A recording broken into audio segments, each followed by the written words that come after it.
திருக்குறளுடைய சிறப்பு என்னன்னா, எந்த ஒரு புத்தக நூல் எழுதும் போதும் யாரையாவது வாழ்த்தி தொடங்கணும். முதல் அதிகாரம் பேர் என்ன? கடவுள் வாழ்த்து. கடவுள் அவர் வாழ்த்தி தொடங்குறார். சரி, வாழ்த்திட்டோம். அடுத்து அந்த அந்த புத்தகத்துல ஏதோடைய சிறப்பு சொல்லப்போம். ஏதோ ஒரு சிறப்பு சொல்லணும்ல. 2வது அதிகாரம் பேர் என்ன? கடவுளுக்கு அடுத்த இடத்தில் வானத்தை வைக்கிறார் வள்ளுவர். ஏன்னா ஏழை பாலை பார்க்காம ஒரே மாதிரி பேர் தான் வானத்து சிறப்பு. கடவுள் வாழ்த்தியாச்சு, வானத்து சிறப்பு சொல்லியாச்சு. அந்த நூல் யாருடைய பெருமையை சொல்லப்போகுது? ஏன் பெருமையா, உங்க பெருமையா, யார் பெருமை? நமக்கு முன்னாடி நீத்தா இருப்பாருங்க, அவர்களுடைய பெருமையை சொல்லுங்க. 3 முடிஞ்சிருச்சு. கடவுள் வாழ்த்தியாச்சு, வானத்து சிறப்பு சொல்லியாச்சு, பெருமைன்னு சொல்லியாச்சு. The purpose of the book, இந்த நூல் எதை வலியுறுத்துது? மொத்த புக்குமே அறம்ங்க. அது அறம், அவ்வளவுதாங்க தெரிகிறது. இந்த அறத்திலையும் அறம்பொருள் பலன்னு சொல்லுவோம். முதல்ல சொல்ற அறம் என்ன தெரியுமா? அறம் எங்க இருந்து தெரியுமா தொடங்குது? வீட்டுல இருந்து தொடங்குது. இல்லறம், வீட்டை இல்லறம் சொல்லுவோம்ல. இப்போ பொதுவாவே இந்த மாதிரி வாலிபர்களா இருக்காங்க பாருங்க, சின்ன பசங்களா, அவங்களுக்கு எப்படா கல்யாணம் ஆகணும்னு ஒரு ஆசை இருக்கும். ஆனா அவங்களுக்கு ஏன் கல்யாணம் ஆச்சு, நம்ம அவசரம் பண்ணிட்டோம் எண்ணம் இருக்கும்.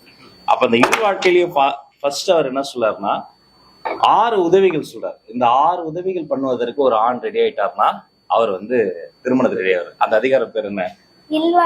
இல்வாழ்க்கை. இந்த இல்வாழ்க்கையில அந்த 6 உதவிகள் அவர் செய்யறதுக்கு முதல் 6 குறள் சொல்லி அதுக்கு தயாரானத போறார். அடுத்து வர்றார் பெண்கள். இந்த உதவி செய்யும் போது அவங்க தடுக்க கூடாது, அவங்களும் உதவி செய்யணும். அவர்களுக்காக ஒரு அதிகாரம் வருது. அந்த அதிகாரம் அந்த வாழ்க்கை துணையினுடைய நலத்தை டக்கு டக்குன்னு வருது பாருங்க. இல்வாழ்க்கை இவருக்கு, வாழ்க்கை துணை நலம் அந்த நம்மக்கு. இல்வாழ்க்கை வாழ்க்கை துணை ஒன்னா சேர்ந்துட்டா வீட்டுக்குள்ளார என்ன வரும்? அழகான குழலினது யாழினது என்பர்த்த மக்கள் மடலை சொல் கேளாத. இப்ப இதுதான் அறம்.